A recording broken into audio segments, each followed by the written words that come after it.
मेरे प्यारे viewers, Urmila Yadav Hindi classes में आपका हार्दिक अभिनंदन है, स्वागत है।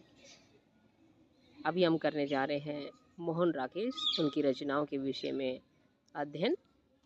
देखिए, मोहन राकेश, इनका जन्म सन 1925 8 जनवरी सन 1925 को हुआ था और इनकी मृत्यु 3 जनवरी 1972 को हुई थी। ये नई कहानी आंदोलन के नायक रहे हैं मोहन राकेश। इनके विषय में कुछ गहन जानकारी ले लेते हैं, गहन लेकिन महत्वपूर्ण, छोटी है लेकिन बहुत ही महत्वपूर्ण है, खास है। उसके बाद इनकी जो रचनाएं हैं उनके विषय में पढ़ेंगे, ठीक है। आषाढ़ का एक दिन इनका जो पहला आधुनिक हिंदी का नाटक, आषाढ़ का एक दिन इनका जो नाटक है वो हिंदी का पहला आधुनिक नाटक है। इस बात को आप नोट करिएगा।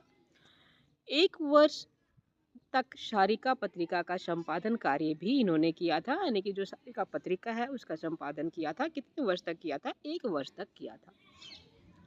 आषाढ़ का एक दिन, ये जो इनका नाटक है महाकवि कालिदास पर आधारित है। जो महाकवि कालिदास हैं जी हैं, उनके ऊपर आधारित है आषाढ़ का एक दिन।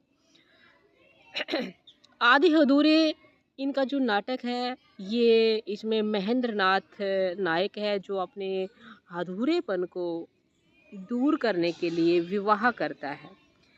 आधे अधूरे नाटक की नायिका है वो सावित्री है, जो पूर्ण पुरुष की तलाश में है। जो महेंद्र नाथ उसका पति है, उसमें नहीं खोज पाती है। लहरों का राजहंस, ये भी इनका नाटक है और इसमें नायक नंद है और लहरों के राजहंस, इसकी नायिका कौन है? सुंदरी है। नायक नंद है, नायिका कौन है? सुंदरी है, लहरों के राजहंस, ठीक है। अब इनकी रचनाएं और उनके प्रकाशन वर्ष के विषय में जान लेते हैं। देखिए बेटा, अंधेरे बंद कमरे, ये इनकी रचना है, उपन्यास है। अंधेरे बंद कमरे ये इन्होंने लिखा था सन 1916 में, ठीक है। न आने वाला काल, ये सन 1968 में लिखा था। अंतराल, ये भी इनका उपन्यास है। देखिए, अंधेरे बंद कमरे, न आने वाला काल, अंतराल, न आने वाला कल है, अंतराल है, अंधेरे बंद कमरे हैं, ये इनके उपन्यास है। जो नाटक है आषाढ़ का एक दिन, ये इनका पहला आधुनिक नाटक है हिंदी का।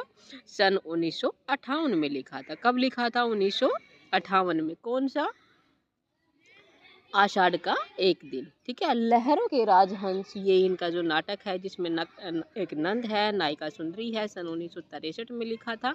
आधे अधूरे, ये भी इनका नाटक है, सन 1969 में लिखा था।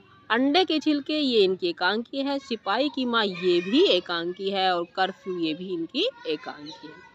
उसके बाद आती हैं इनकी कहानियाँ, किसकी? मोहन राकेश की कहानियाँ।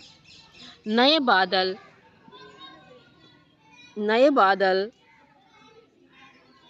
जानवर और जानवर, आज के साए, फौलाद का आकाश, क्वार्टर, अपरिचित, ये इनकी कहानियां हैं। आर्द्रा है, उसकी रोटी है, जख्म, मंदी, मवाली, ये सभी क्या है? इनकी कहानियां। फिर से देखिएगा, मवाली, मंदी, जख्म, उसकी रोटी, आर्द्रा, अपरिचित, क्वार्टर, फौलाद का आकाश, आज के साए, जानवर और जानवर, नए बादल, ये किसकी? मोहन राकेश जी की कहानियां हैं। इनका जन्म एक बार फिर से देख लिए, सन 1925, 8 जनवरी सन 1925 को जन्म हुआ था।